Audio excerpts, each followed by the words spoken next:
안녕하세요. 스튜디오 전산실의 한치입니다. 기대하고 기대했던 그 영화 더 퍼스트 슬램덩크 보고 왔습니다. 당연히 재밌었고요. 보면서 든 생각은 야, 이게 대체 왜 이렇게 재밌는 걸까? 정말 너무 재밌다. 아, 이거 왜 이렇게 재밌지? 라는 생각을 계속 했는데요. 그런 생각을 하다 보니까 결국에는 이게 대체 왜 재밌는 건지에 대한 영상을 준비하게 됐어요.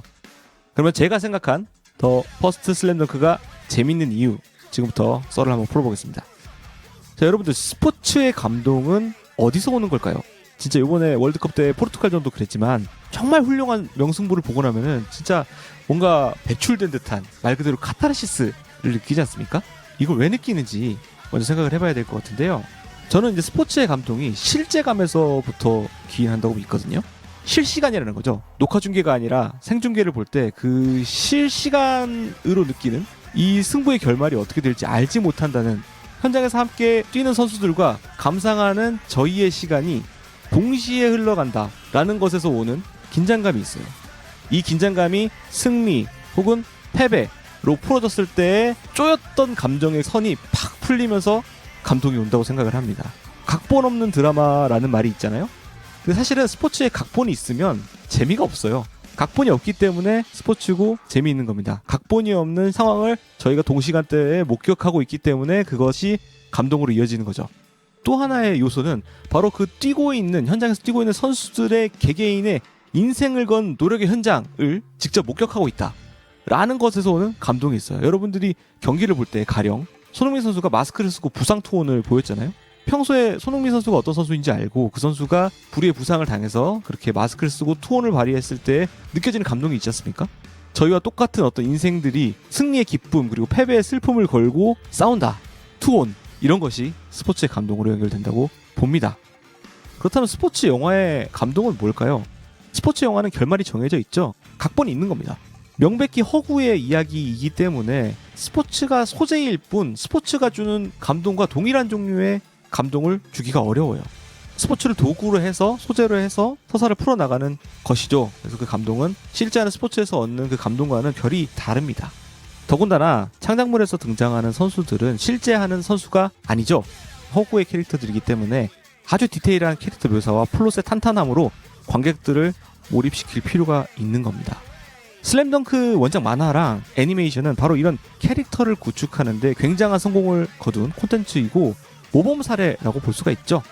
하지만 이런 창작물로서의 캐릭터 묘사, 플롯 묘사의 과정에서 필연적으로 실시간, 그 속도감, 이런 시간이 흐르는 감각이 희생될 수밖에 없습니다. 경기 중에 이 캐릭터를 묘사하려면 어쩔 수 없이 시간을 멈춰야 되잖아요.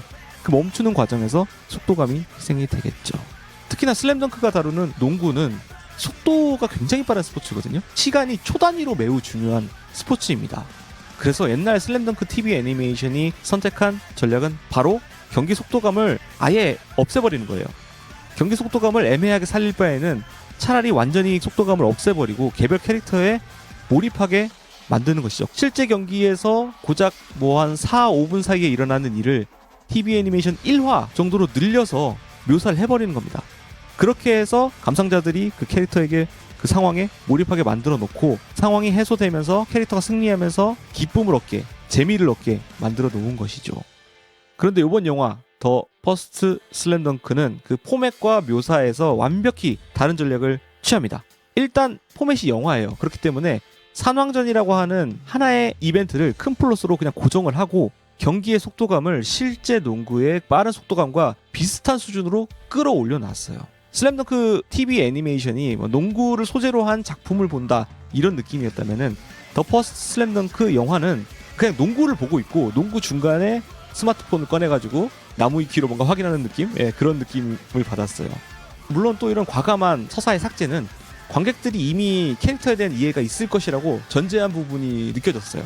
슬램덩크에 대해서 어느 정도 알 거야 라고 뻔뻔하게 간 부분도 있다는 말이죠.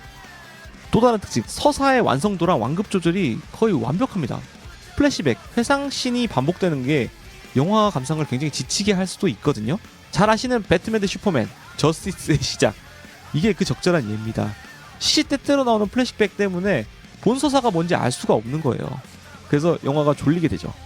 하지만 더 퍼스트 슬램덩크의 플래시백은 개별 플래시백들이 주는 어떤 감정적인 울림도 굉장히 좋았고요. 길이도 적절해가지고 아 좀 슬프다 싶을 때 갑자기 경기로 전환이 되면서 그 순간에 음악이 빵 터져 나오죠. 이런 감정의 롤러코스터 같은 게 반복이 됩니다. 네, 그거예요. 회상씬을 통한 감정의 다이나믹. 이것이 더 퍼스트 슬램덩크의 중요한 전략이었습니다. 그럼으로써 경기 장면의 속도감이 2배가 되는 거예요. 느린 서사를 보고 있다가 갑자기 실제 농구 경기와 똑같은 템포의 경기 장면이 이어지니까 이 영화의 속도감이 엄청나게 크게 느껴지는 겁니다. 물론 이런 기법은 이전 스포츠 영화에서도 사용된 트릭이라고 볼 수가 있는데요. 슬램덩크에서는 이거를 굉장히 자주 효과적으로 사용을 해요. 이게 마치 자동차 엑셀을 살살살 밟으면서 가속하는 그런 느낌입니다. 브레이크를 밟는 게 아니라요. 가속도를 즐기다가 다시 엑셀을 밟으면서 쭉 치고 나가는 느낌. 제일 인상 깊었던 장면은 마지막에 송태섭의 플래시백에서부터 경기 종료까지 이어지는 이 구간. 야, 이거는 진짜 미친 락앤롤이다 라고밖에 생각이 안 들더라고요. 울다가 웃는 게 어떤 기분인지 제대로 느꼈습니다. 정말 근 몇 년 동안 본 작품 중에 영화 합쳐서 영화 애니메이션 뭐 다 합쳐서 최고였고, 이노우에 다케이코 만화의 대가가 근래에 그 어떤 영화 감독들보다도 훌륭한 작품을 만들어냈어요. 역시 하나를 잘하면 둘도 잘한다. 마지막으로 저는 더빙판으로 봤는데 로컬라이즈가 아주 잘 됐어요. 온스크린 텍스트 이런 것들이 거의 다 한국어화 돼 있어가지고 감상하는데 몰입하는데 전혀 지장이 없었고요.